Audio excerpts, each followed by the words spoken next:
കോഴിക്കോട് തിരുവമ്പാടിയിൽ മുസ്ലിം ലീഗിലെ വിഭാഗീയത കെട്ടടങ്ങുന്നില്ല. 2021 അസംബ്ലി തെരഞ്ഞെടുപ്പിലെ തോൽവിയുടെ കാരണം സ്ഥാനാർത്ഥിയും സംസ്ഥാന സെക്രട്ടറിയുമായ CP ചെറിയ മുഹമ്മദ് വിശദീകരിക്കണമെന്ന് ലീഗ് മണ്ഡലം നേതൃത്വം. പരാജയത്തിന് കാരണം മണ്ഡലം പ്രസിഡന്റും സെക്രട്ടറിയുമാണെന്ന വിമത വിഭാഗത്തിന്റെ ആരോപണത്തിന് പിന്നാലെയാണ് ഔദ്യോഗിക വിഭാഗത്തിന്റെ പ്രതികരണം.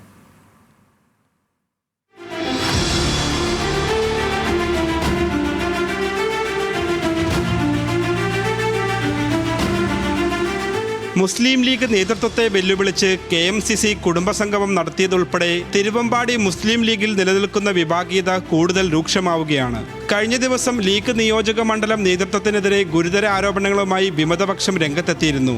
ഇതിനു പിന്നാലെയാണ് മറുപടിയുമായി പഞ്ചായത്ത് ലീഗ് ഭാരവാഹികൾ രംഗത്ത് വന്നത്.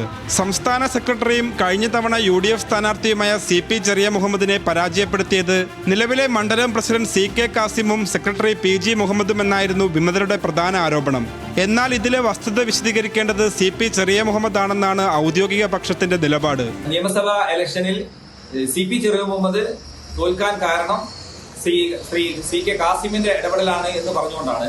തീർച്ചയായിട്ടും അതിനുവേണ്ടി സംസ്ഥാന കമ്മിറ്റി കമ്മീഷനെ വെക്കുകയും കൃത്യമായ അന്വേഷണം നടത്തുകയും ചെയ്ത അടിസ്ഥാനത്തിൽ അതിന് യാതൊരു കഴമ്പുമില്ല എന്നുള്ളത് ബോധ്യപ്പെട്ടതുമാണ്. പിന്നെ എന്തടിസ്ഥാനത്തിലാണ് ഈ ആരോപണം ഈ സമയത്ത് ഉന്നയിക്കുന്നത് എന്നുള്ളത് ഞങ്ങളെ സംബന്ധിച്ചിടത്തോളം ഞങ്ങൾക്ക് വലിയ സംശയങ്ങൾ ഉളവാക്കുന്നുണ്ട്. അതുകൊണ്ട് തന്നെ സംസ്ഥാന സെക്രട്ടറിയായ CP ചെറിയ മുഹമ്മദ് ഇതിന് കൃത്യമായി മറുപടി പറയണം എന്നാണ് തിരുവമ്പാടി മുസ്ലിം ലീഗ് പഞ്ചായത്ത് കമ്മിറ്റിക്ക് സൂചിപ്പിക്കാനുള്ളത്. പാർട്ടിയിൽ നിന്ന് പുറത്താക്കിയവരുടെ രാജ്യപ്രഖ്യാപനം അപഹാസ്യമാണെന്നാണ് ലീഗ് ഔദ്യോഗിക വിഭാഗത്തിന്റെ നിലപാട്. സംസ്ഥാന നേതൃത്വമാണ് നേരിട്ട് വിഷയത്തിൽ ഇടപെട്ടതെന്നും അതുകൊണ്ട് തന്നെ ജില്ലാ നേതൃത്വം വിഷയത്തിൽ ഇടപെടില്ലെന്നും ലീഗ് ജില്ലാ പ്രസിഡന്റും സെക്രട്ടറിയും പറഞ്ഞു. സംസ്ഥാന മുസ്ലിം ലീഗാണല്ലോ അതിൽ നടപടികളും കാര്യങ്ങളൊക്കെ എടുക്കുന്നത്. സംസ്ഥാന കമ്മിറ്റി അത് പഠിച്ചുകൊണ്ടിരിക്കുന്നുണ്ട്. സംസ്ഥാന കമ്മിറ്റിയാണ് അതിൽ നിലപാട് പറയുക. അത് ജില്ലാ കമ്മിറ്റിയോ അല്ലെങ്കിൽ നിയോജക കമ്മിറ്റിയോ ഒന്നുമല്ല. സംസ്ഥാന മുസ്ലിം ലീഗിൻ്റെ പരിധിയിലുള്ള വിഷയങ്ങളാണ്. അതിൽ ആ വിഷയത്തിൽ പിന്നെ നേരത്തെ തന്നെ സംസ്ഥാന മുസ്ലിം ലീഗ് കമ്മിറ്റി ഗൗരവതരമായ വിഷയത്തെ നോക്കിക്കൊണ്ടിരിക്കുകയാണ്. അതിൻ്റെ പേരിലാണ് അവിടെ ഇഷ്യൂസ് വന്നപ്പോൾ തന്നെ ഉടനെയുള്ള അച്ചടക്ക നടപടികളിലേക്ക് പാർട്ടി പോയത്. ഇനിയും അതിൻ്റെ ബാക്കിയുള്ള കാര്യങ്ങൾ ചെയ്യുന്നതും സംസ്ഥാന മുസ്ലിം ലീഗ് കമ്മിറ്റി ആയിരിക്കും.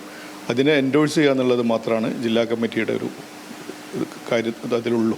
തദ്ദേശ സ്വയംഭരണ സ്ഥാപനങ്ങളിലേക്കുള്ള തെരഞ്ഞെടുപ്പ് അടുത്ത സാഹചര്യത്തിൽ തിരുവമ്പാടിയിലെ മുസ്ലിം ലീഗിനുള്ളിലെ വിഭാഗീയത ലീഗിനുണ്ടാക്കുന്ന തലവേദന ചെറുതായിരിക്കില്ല. നിയമസഭാ തെരഞ്ഞെടുപ്പിലും ഇത് ലീഗിന് ക്ഷീണം ചെയ്യുമെന്നുറപ്പാണ്. ന്യൂസ് മലയാളം, കോഴിക്കോട്.